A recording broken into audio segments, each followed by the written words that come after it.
For many reasons, Amelia Earhart was one of the most influential women and pilots in history. She was the first female to fly across the Atlantic Ocean and received many awards for her accomplishments throughout her aviation career. She was even an accomplished author, accounting stories of her incredible flights around the world. But when she disappeared on July 2, 1937, it sparked something that would last a long time: the world's obsession with her. Many sought out answers about what happened to her on that tragic day, but to no avail. Until now, that is. But before we start our story, smash the like button, make sure to subscribe, and hit the notifications bell so you won't miss any new story. Amelia Earhart was 39 when she disappeared, flying over the Pacific Ocean en route to Howland Island. In an attempt to fly all the way around the globe, Amelia and navigator Fred Noonan set out on their mission, which was made possible by Purdue University, which funded this leg of the trip. Earhart was a well-known faculty member at Purdue, where she often counseled women in the aeronautical engineering department. She was also an early supporter and fighter for the equal rights movement. She didn't just break records for women, she was the first person to ever fly from Hawaii to the U.S. mainland. Throughout her career, she broke speed and distance records of all kinds, her final time in a Lockheed Model 10E Electra. Planes were much different when she was flying, leading officials to believe there was only one way they could have gone down.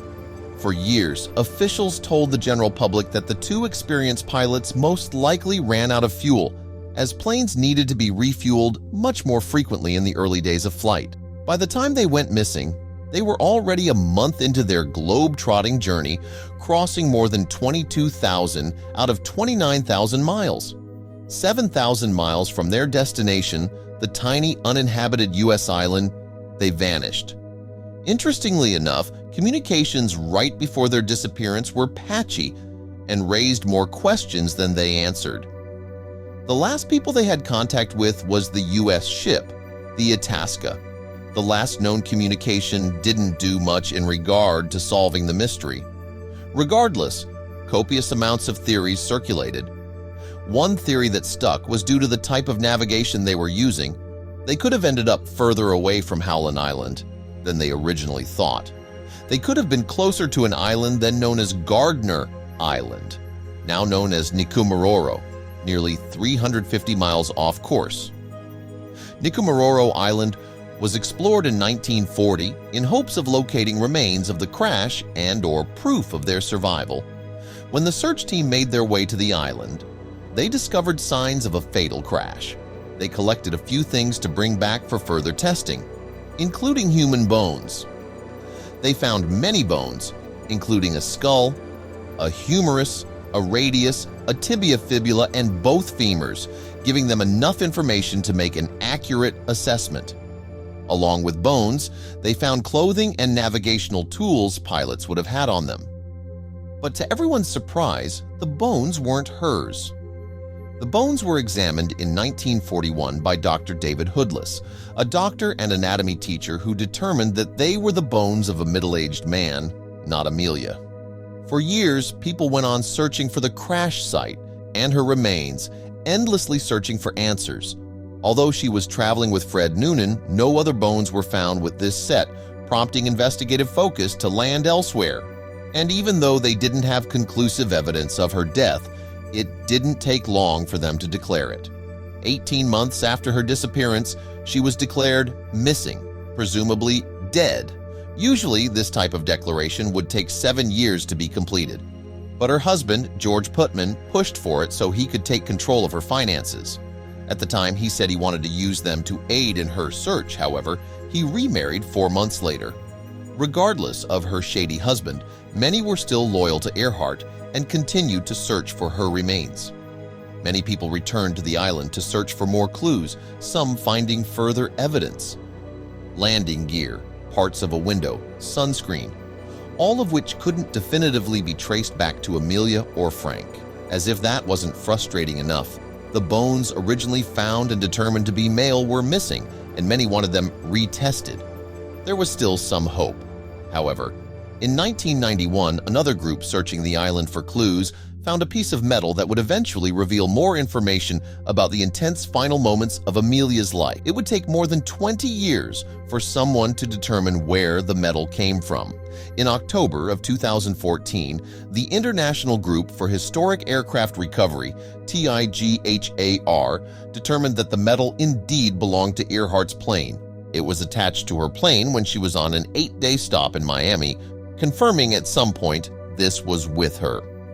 Over the years, more and more people became skeptical of the original conclusion regarding the bones, and so it was determined that they would be retested.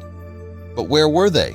The bones went missing in Fiji after being analyzed the first time, but thankfully the information recorded during the analysis was recovered. This time, University of Tennessee professor Richard Jantz was doing the testing, and technology had drastically improved.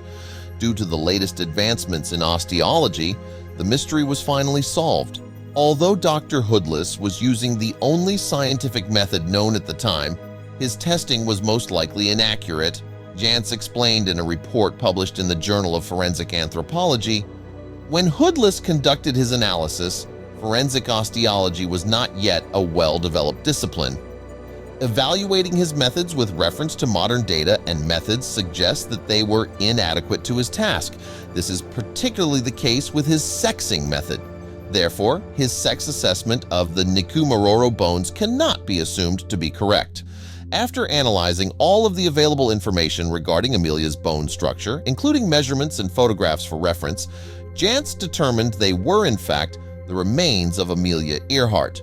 He stated that the remains were, in the case of the Nikumaroro bones, the only documented person to whom they may belong is Amelia Earhart. How can we make sure that Jantz's information is correct, unlike the first time around? Here's how. This time around, they compared the bones to a sample group of nearly 3,000 European descendants lived around the same time frame to compare DNA and bone structure. Jantz's conclusion was, this analysis reveals that Earhart is more similar to the Nikumaroro bones than 99% of individuals in a large reference sample. Although we now know that these were, in fact, the remains of beloved Amelia Earhart, the circumstances surrounding her death may still surprise you. Due to the location of the crash site and other evidence found on the uninhabited island, many officials believe she actually survived the initial crash. You may be wondering how they could possibly know how she survived if they just figure out these were her bones. And rightfully so. But it has to do with other evidence found on the island. When search parties were on the island originally, they found signs of human life, including evidence of fires with remnants of fish, birds, and even a rat. This, paired with the geographical setup of the island, shallow waters and atolls surrounding the coastline, led officials to believe that she most likely survived the initial crash, as her experience would have aided her in landing the plane.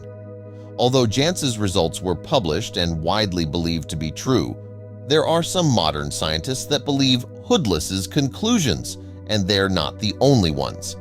Many people still agree with the original findings, refusing to believe Amelia met her fate on Nikumaroro. Some believe they even believe to have evidence supporting the theory that she landed in the Marshall Islands instead. One thing was for sure, there was disbelief and disagreement among the Earhart community. Dick Spink, a high school teacher from Washington State, has spent nearly $50,000 of his own money tracking down Amelia's crash point and believes he knows what really happened to her. Knowing many Marshallese, Spink found himself in the middle of many Amelia conversations with people determined to share their information. One guy told him, "She landed on our island and my uncle watched her for 2 days," while others claimed similar accounts. One thing was for sure, Spink heard a consistent story from too many people in the Marshalls to dismiss it. Although there are still many theories circulating about Amelia and Frank's disappearance, it's the first time in history that multiple sources of evidence have confirmed the same account. Amelia and Frank went down on Nikumaroro, not the Marshall Islands, and may have survived the initial impact, living for weeks. The evidence, well, it may just compel you. In 2017, a photo circulated on the internet which many believed was new evidence suggesting information about Earhart and Noonan's fate. A blogger tweeted the photo suggesting that it was of Earhart after the crash, showing her alive and well. The blogger told The Guardian that she had unearthed the photo in the archives of Japan's National Diet Library, but the question still remained, was this really Amelia after her supposed death? And if so, then what really happened to her? If we go with the notion that this photograph is actually Amelia and Fred after their crash, then it would mean that they not only survived the impact, but that something else happened to them. Did they really become Japanese prisoners? Although no further evidence was found to suggest they were held against their will, the photo circulated so much attention that the History Channel picked up the story and added it to a documentary titled Amelia Earhart: The Lost Evidence. It wasn't until the following year that the truth really came out. In the documentary, many historians used the photo as supporting evidence that Amelia and Frank survived the crash. Those same historians went on to say they believe that they most likely died as prisoners on Saipan Island in the hands of the Japanese. But why would the Japanese want to harm her? The answer may lay in what she was doing for the U.S. government. The Japanese blogger wasn't the only one to unearth this unexplained photo. Former U.S. Treasury agent Les Kinney discovered the photo in the U.S. National Archives. He appeared in the documentary stating, "The photograph came out of a Navy file, a formerly top-secret file in the National Archives. It was misfiled, and that was the only reason I found it." He also suggests that the reason there is so much confusion and secrecy among what happened to Amelia is because she was working as a spy for the U.S. government.